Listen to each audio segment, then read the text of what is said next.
陸自最初の特殊部隊かも。冬季戦技教育隊とは、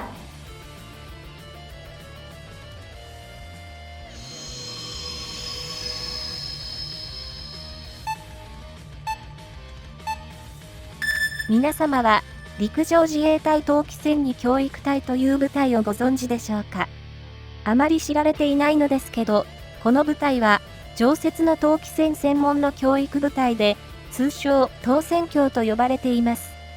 冬季における遊撃戦の教育訓練部隊でありながら、有事の際には、特殊部隊として運用もされることも想定された部隊と思われ、所属する隊員は教官でありつつ、現役隊員としても、最高連度の隊員で構成されています。特殊部隊と明記されることはなかったのですが、有事の際は、特殊部隊としての役割を担っている部隊であり、日本で最初の特殊部隊と言ってよいのかもしれません。習志野の第一空挺団にも空挺教育隊がありますが、教育隊そのものが特殊部隊としての性格は持っておらず、空挺レンジャー有資格者から選抜された特別のレンジャー部隊が臨時編成されることはありました。そういう意味では、やはり、常設の特殊部隊としての性格を持っていた冬季戦技教育隊は最初の特殊部隊と言ってよいでしょう。しかし、ソ連の脅威がなくなり、ロシアとなった今、極東ロシア軍は縮小され、大規模な侵攻能力はなくなりました。そのため、特殊部隊が明記された今日の自衛隊でも、冬季戦技教育隊は特殊部隊とは明記されておらず、特殊部隊としての役割はなくなったのかもしれません。ただ高い連度と優秀な隊員で構成されていることは変わりません。1960年代初頭といえば、第一次安保闘争の直後であり、日米安保反対、反自衛隊運動もかなり盛んだった時代で、特殊部隊などと公表すると、大騒ぎになったであろうことは明白で、目立たぬ形で教育隊として創始されたのかもしれません。この部隊での冬季遊撃課程を修了した者は、冬季遊撃資格を得ることができ、冬季遊撃記章を与えられます。冬季遊撃記章は、石まで組み込まれており、豪華な感じがします。冬季遊撃課程は冬季レンジャー課程とも呼ばれるようですが、正式名称は冬季遊撃課程となります。1950年代後半から1960年当時の北部方面隊では、ソ連軍侵攻初期には単独で強大なソ連軍に立ち向かうことを想定しており、正面切っての攻防では、数的にも装備でも絶対不利なことは明白でした。それゆえ、地の利を生かした遊撃により敵を混乱、疲弊させ、来援が来るまでの時間を稼ぐことを考えたのでしょう。ソ連に比べて、重火器、重装備が少ない陸自が敵に出血を強いつつ、時間を稼ぐには遊撃部隊が必須だったのだと思います。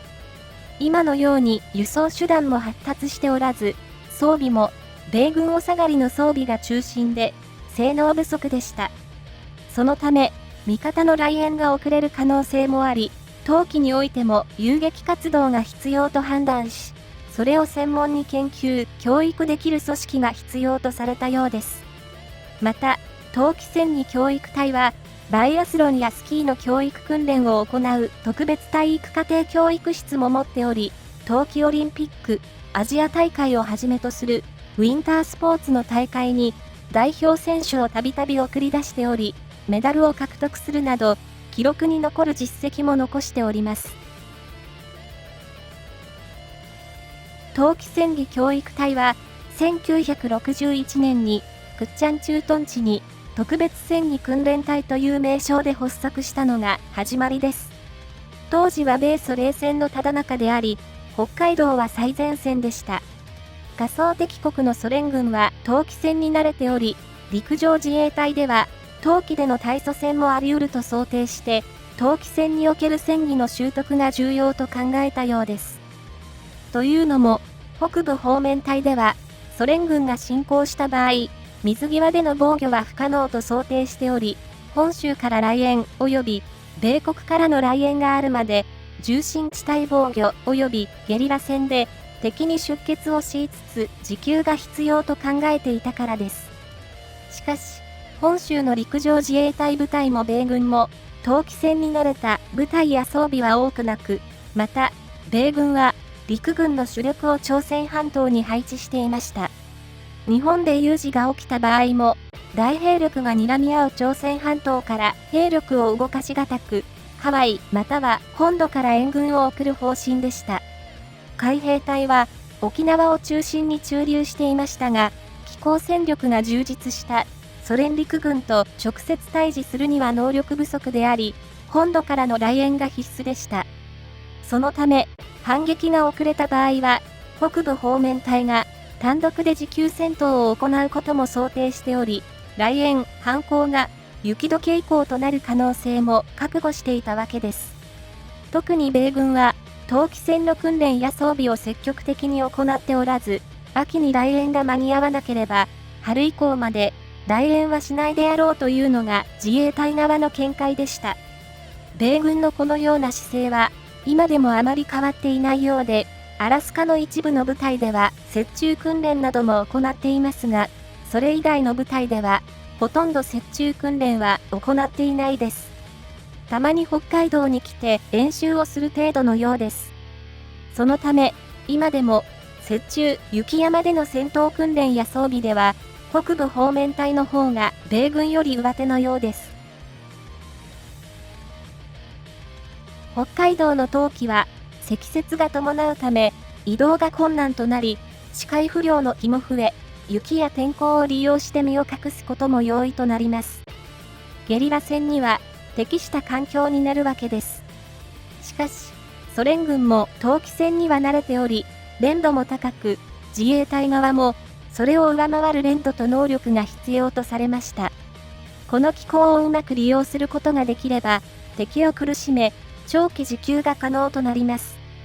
そのため、投機戦に教育隊を設置し、冬季における雪中、山岳訓練を中心に、専門の遊撃課程の教育を施すことになったのです。他の豪雪地帯の部隊からも、冬季遊撃課程に参加する隊員もいるようです。日本海側では、おおむね雪が降りますし、日本海側の山に近い地域は雪も多いです。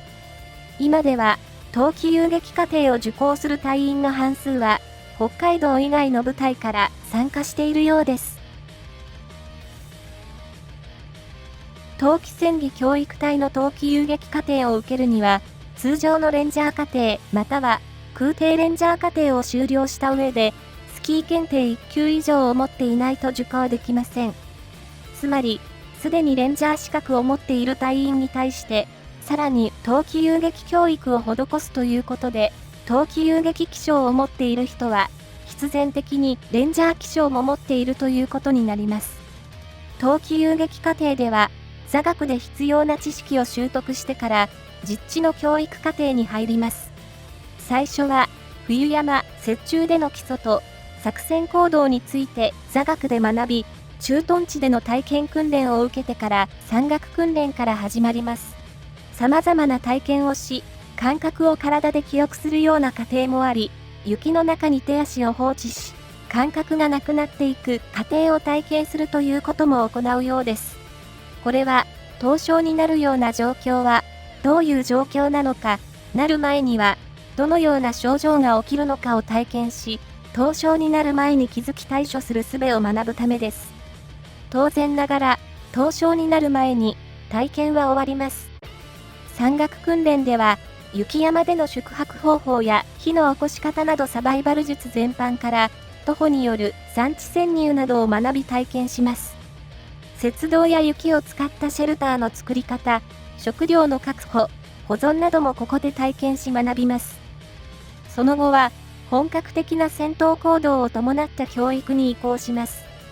空路潜入は、冬季装備を装着した状態でのヘリからのラペリング降下、飛び降り降下、パラシュート降下潜入などを雪中にて体験し学びます。その後、偵察、潜入、伏撃、襲撃、破壊などの過程と続きます。幹部及び陸装は7週間、陸士は3週間の過程となっています。非常に厳しい教育課程と言われております。この課程を修了した隊員は精鋭中の精鋭であることは間違いありません。心からの敬意を送りたいと思います。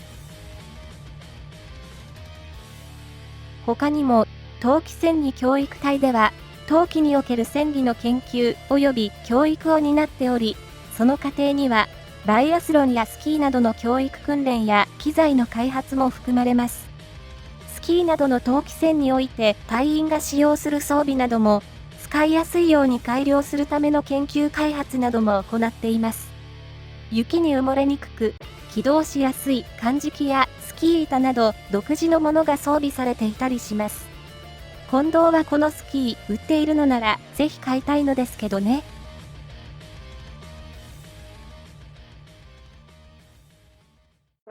ご視聴ありがとうございます。